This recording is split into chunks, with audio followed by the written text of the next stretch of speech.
Akuppa.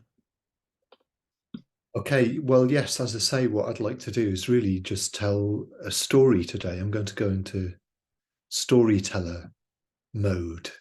Okay, and yeah, it's Wesak or Buddha Day coming up. So it's the time when we mark the awakening, the final awakening of the Buddha. But of course, the story goes back before that in where you could start it at any time. But I'd like to start it from that time when he's leaving the palace.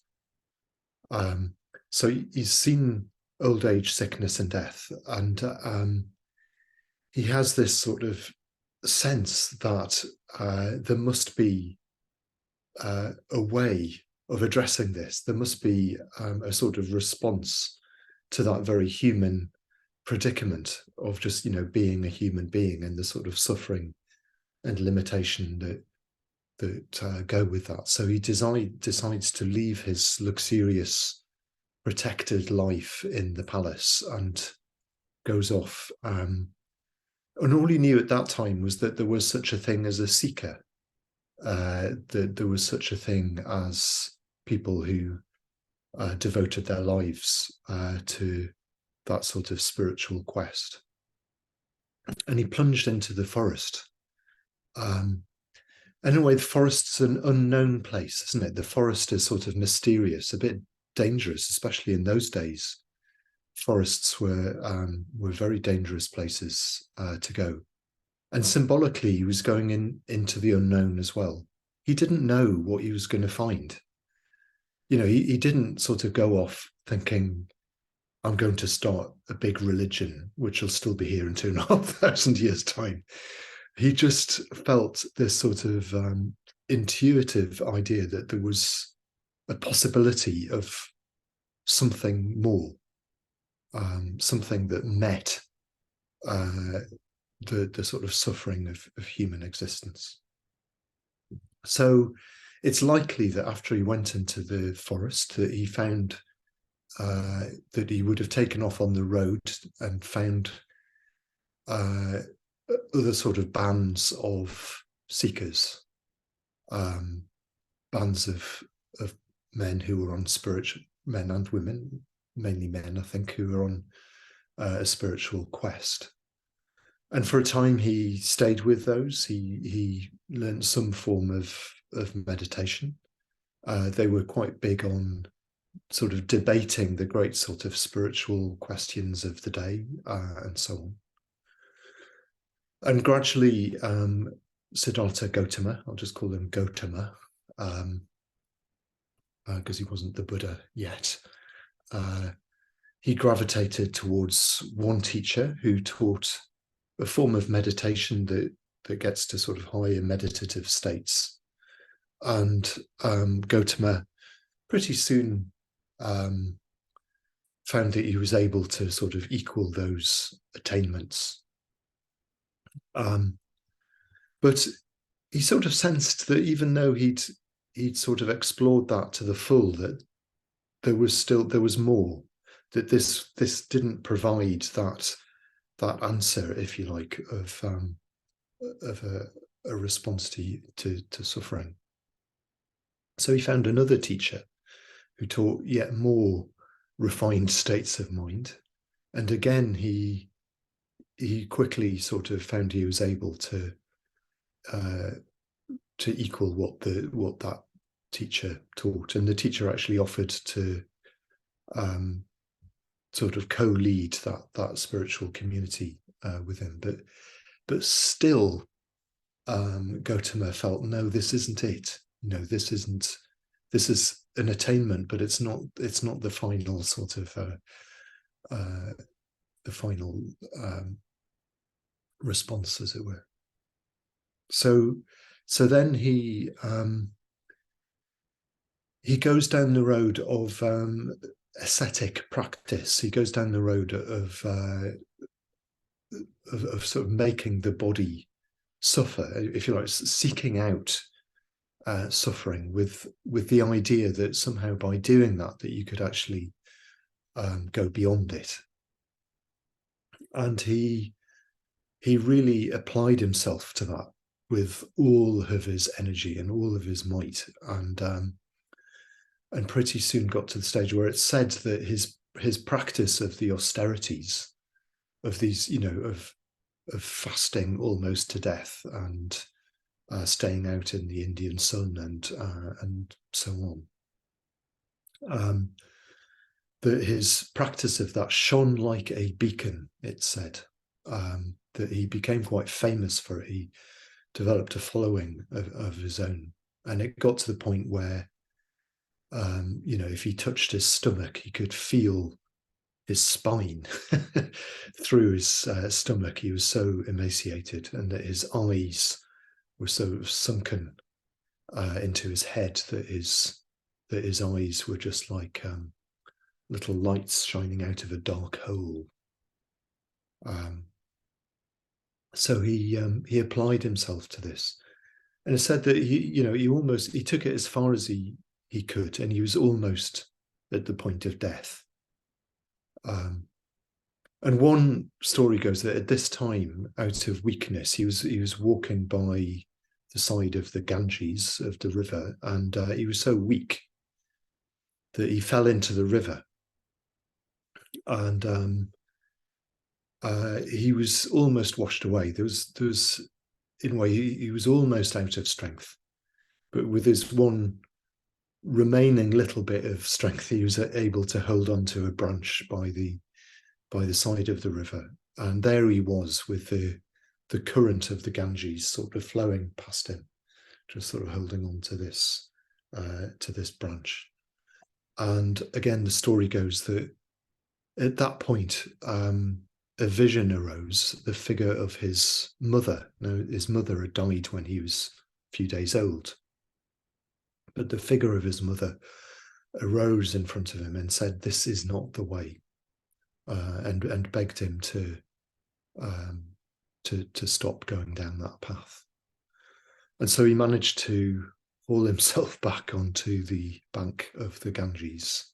And it's said that at that point, a memory arises in Gautama. He remembers a time from his youth in the palace where he'd gone just to sit in a grove of rose apple trees one fine day, a very beautiful grove, and he was just sitting in quite a peaceful state with no particular craving or aversion going on, just watching his father's men plough a field.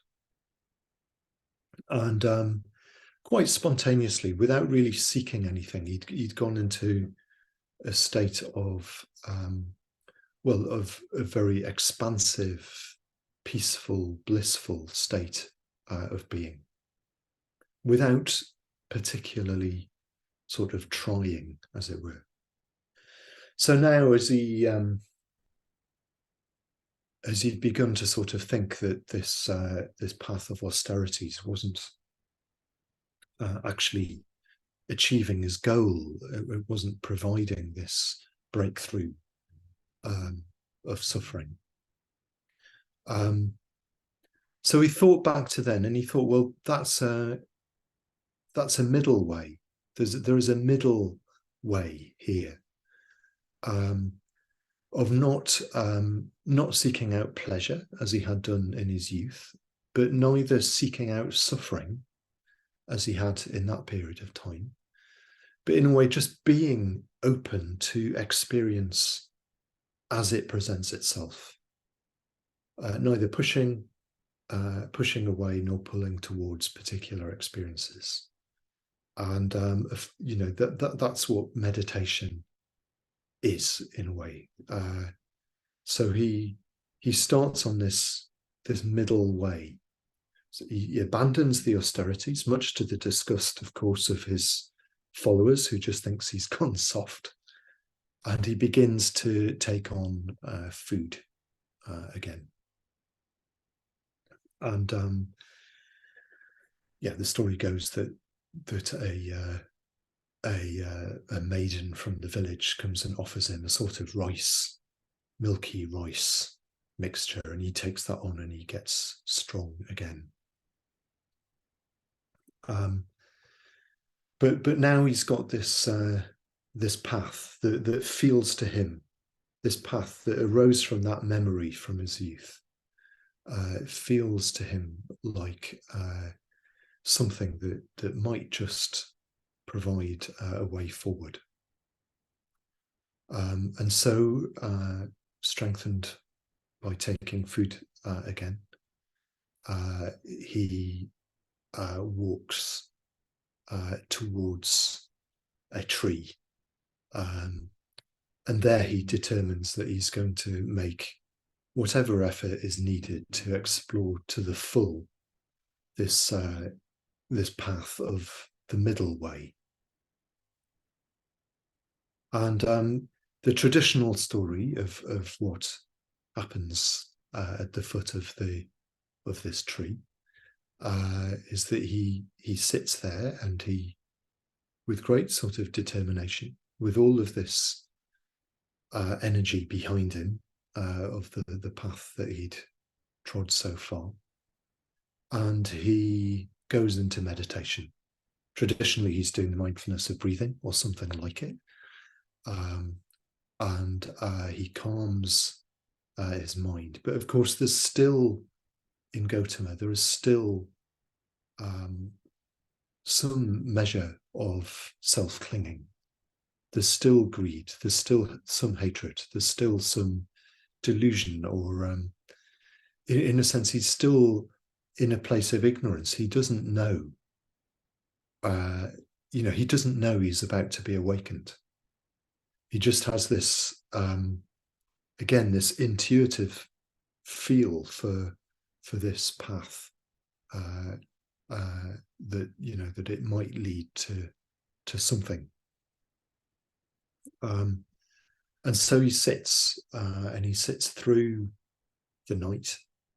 He sits through the watches of the night, and it's just as the traditional story goes that in a way what he's sitting with there is that remainder of greed, hatred, and delusion. And this great sort of figure, this figure called Mara, Mara is the sort of embodiment of all negativity. Is the embodiment of any sort of resistance, the opposite of awakening. It's Mara that we experience when he doesn't want us to sit down to meditate. And this sort of cosmic figure of negativity called Mara sees that Gautama is sitting there. He sees that this great sort of figure is sitting dangerously close to some sort of awakening, and he decides to do whatever he can to prevent that from happening. So first of all, he decides to try and entice Gautama out of his meditation. So he sends a vision in front of Gautama, sends a vision of his beautiful daughters who dance in front of Gautama, who dance very sort of seductively in front of Gautama, hoping to awaken some desire that would disturb his meditation. And they dance away, and Gautama remains unmoved. In fact, he sort of sees them, he sees their impermanence.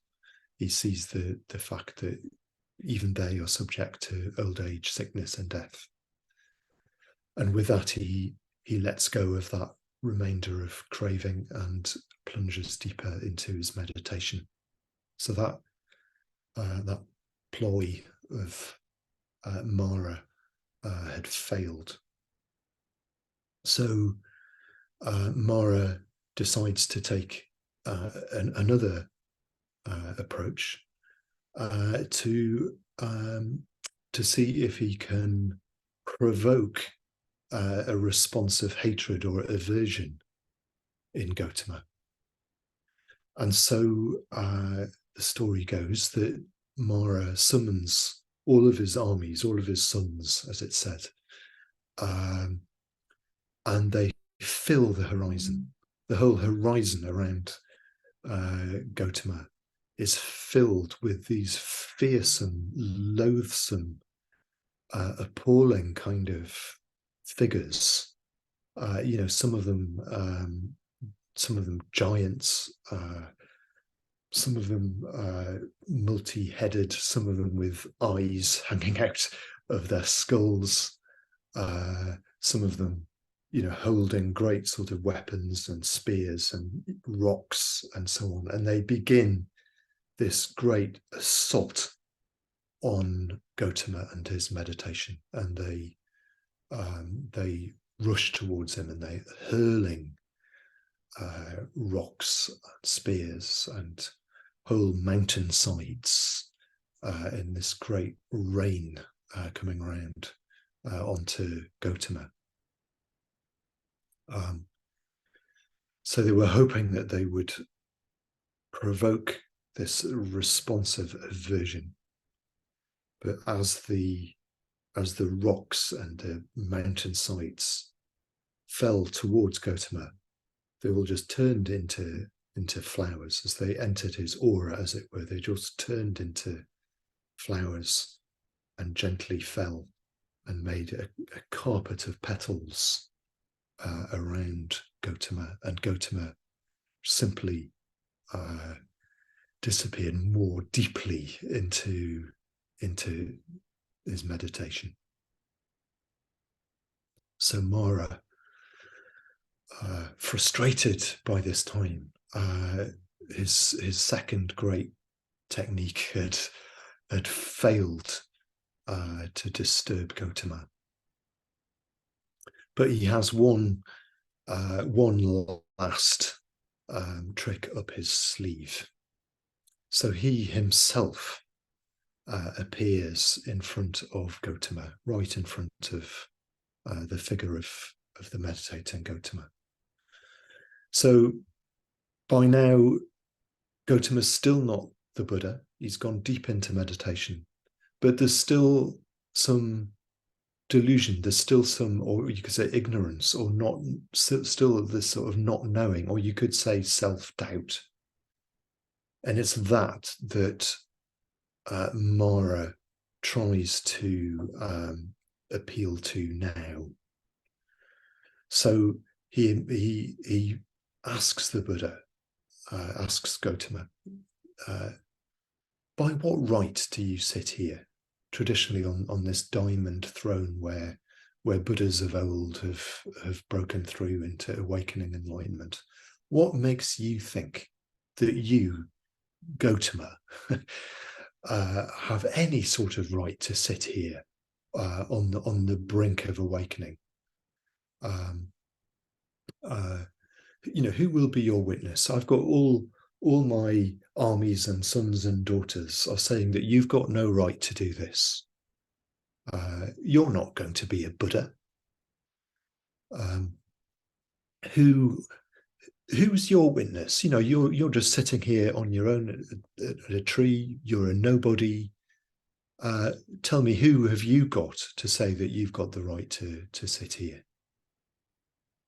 And at that moment, from just a few yards in front of the Buddha, in front of Gautama, there arises, half still in the earth, half emerging from the earth, the figure of the earth goddess herself, the goddess of earth, the spirit of the earth. And she says, I will be his witness.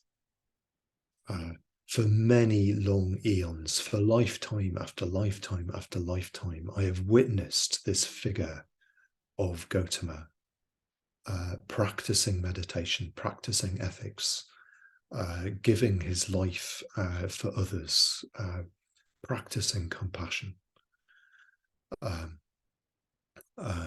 And I say that he does have the right to sit here on the diamond throne on the brink of awakening.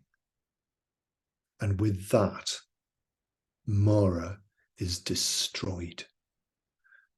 that his last ploy has failed, that last little piece of self-doubt in Gautama now disappeared.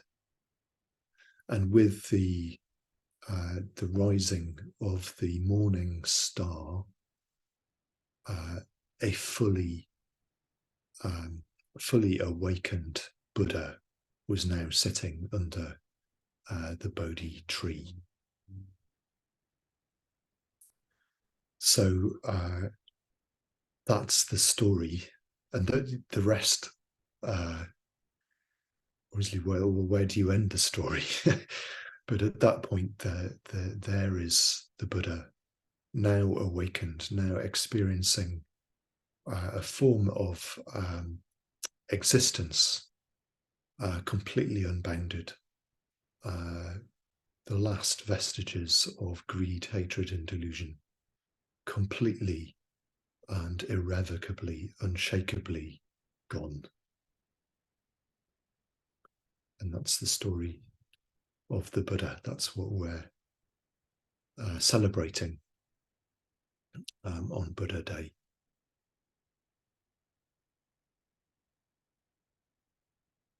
So I'll end it there, but if there's any responses or questions, I'll be happy to answer them. Thank you, Akuppa. It's lovely.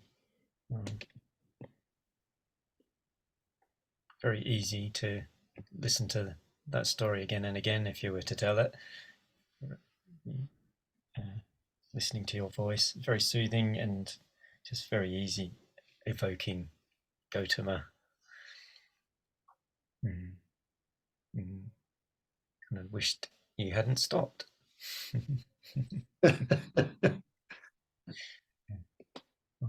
Well, in a way, you can take the story on, can't you? He stays there for a while in the grove,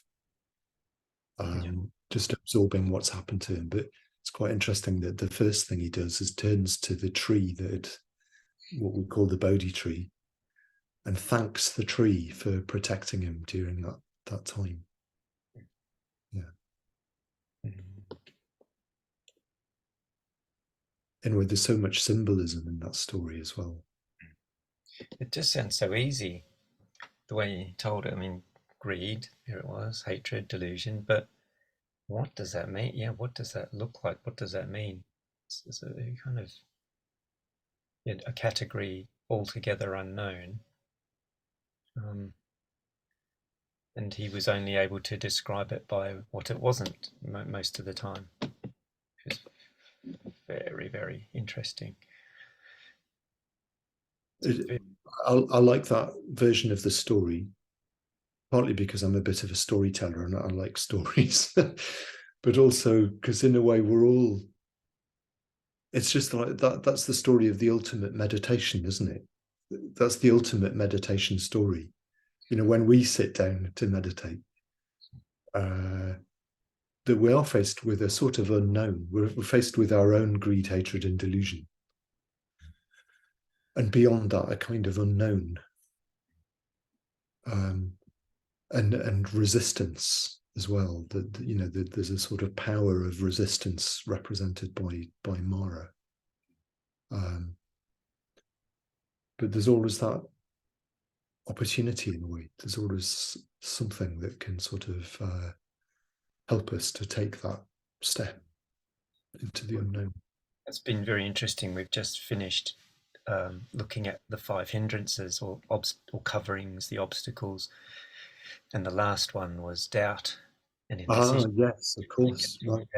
Indecision. But the greed, hatred, and delusion are represented in the hindrances, and that's the story is a condensation of them, really.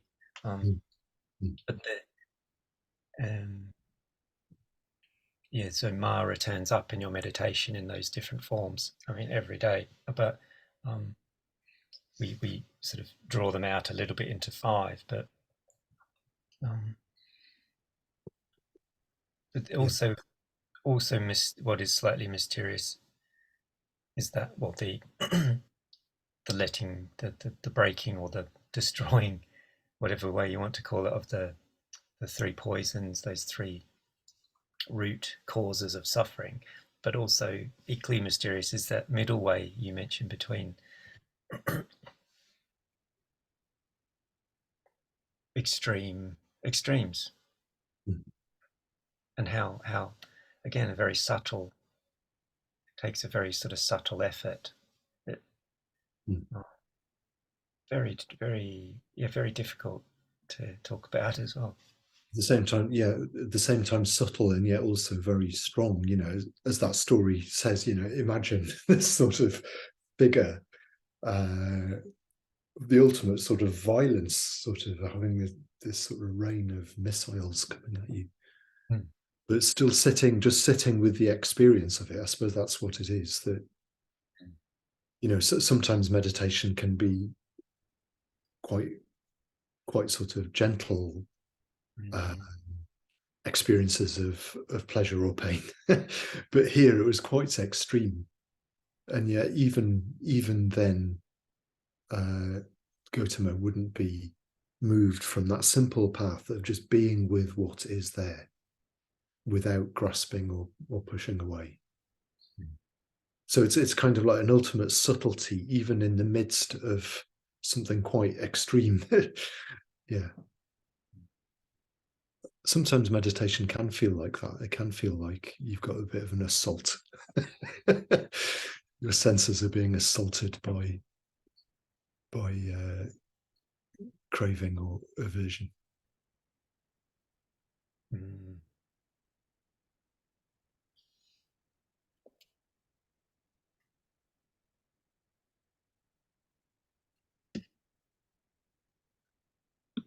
Feel free to, if anyone else has any reflections or questions, feel free to ask.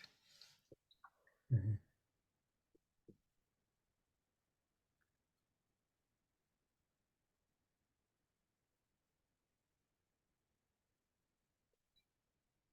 Are you marking Buddha? Is this marking Buddha Day with the group? It's a kind of like I feel like it's more like a season, and Okay. next Friday is the full moon, but it was quite spontaneously asking you to come today. But yeah, as it, yeah, there was 7 days. Traditionally, the story goes that the Buddha was sitting with that experience of, and the unfoldment of that experience was 7 days. So yeah, this is kind of like the lead up, and then you could say there's another,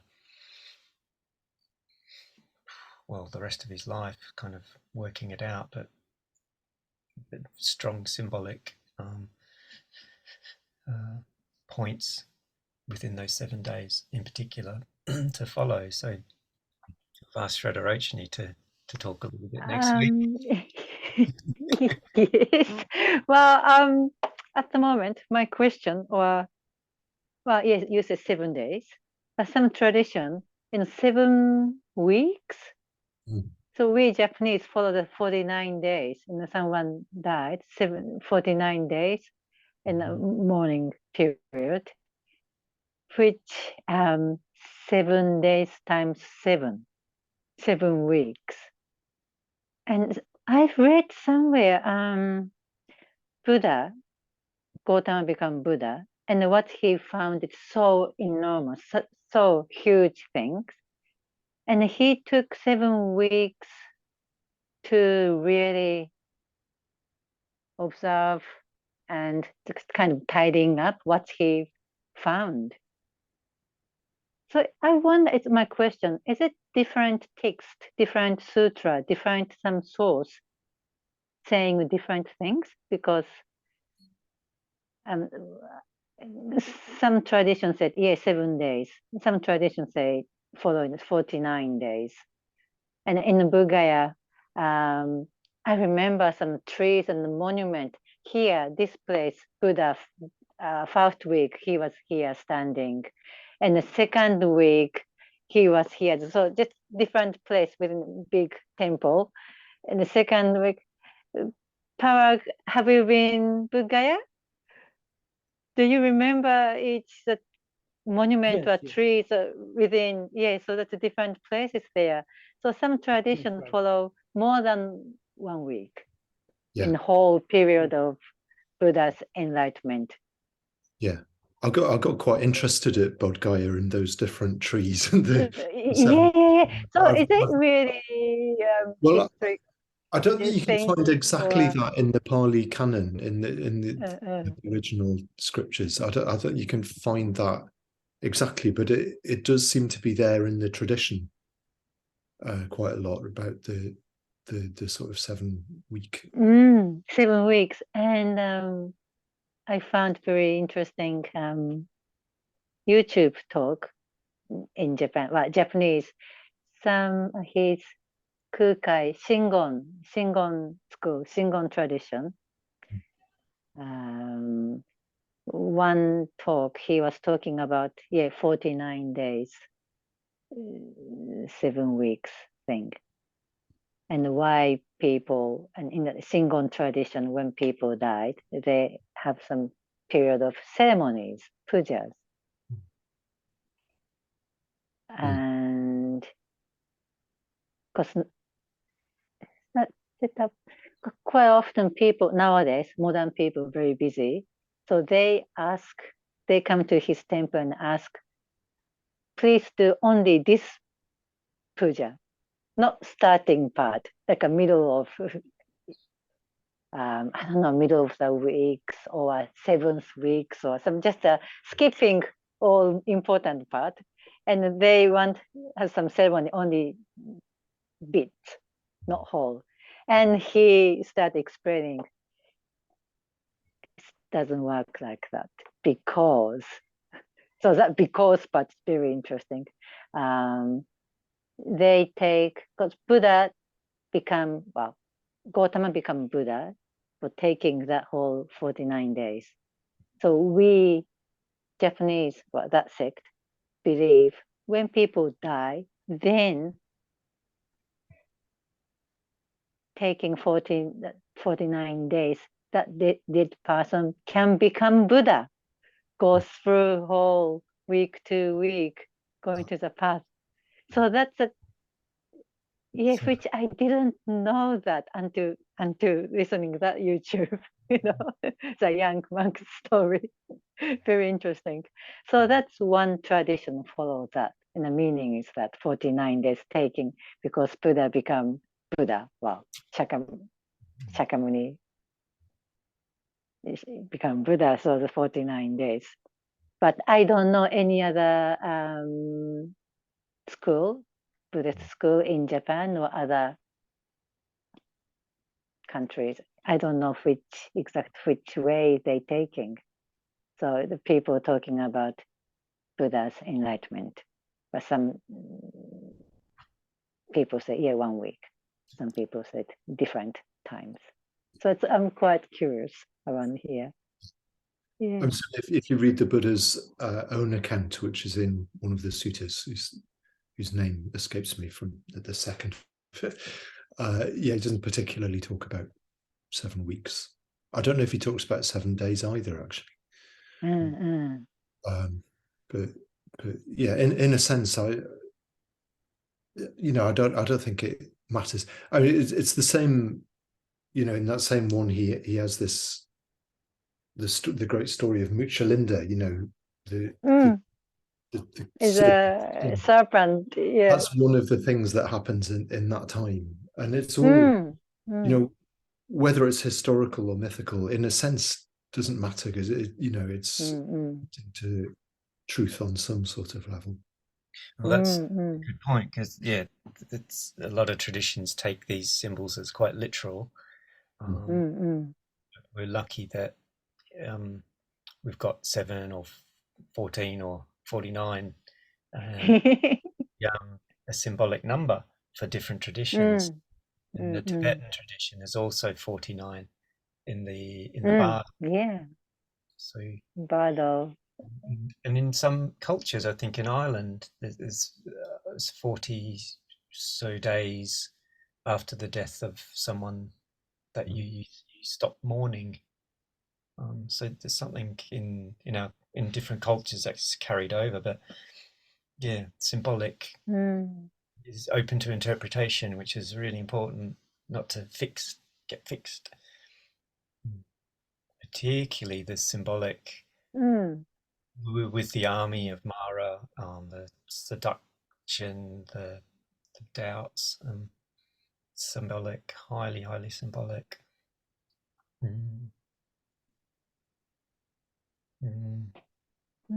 the other one earlier on in the story, that story of the rose apple tree, and in a way being a symbol for sort of beginner's mind, the importance of something kind of fresh and spontaneous, and the need for that in our meditation. That meditation isn't all kind of mechanistic, that you do this in order to that to happen, that there's just a sort of sense of spontaneity about it in meditation, almost like something quite playful and just open. You get this real sort of sense that's what Gautama was sort of moving towards in his meditation. He was bringing that sort of quality of exploration, or just play. And also symbolically is he had lived a life of extreme pleasure, and then he had lived a life of extreme suffering, self-enforced suffering. So he'd had the full range of that, and that was brought to bear as well on that meditation experience, which is curious. Akuppa, I wonder if the Buddha, well, Gautama, practice any specific meditation that and it's written in any sutra or any script or anything.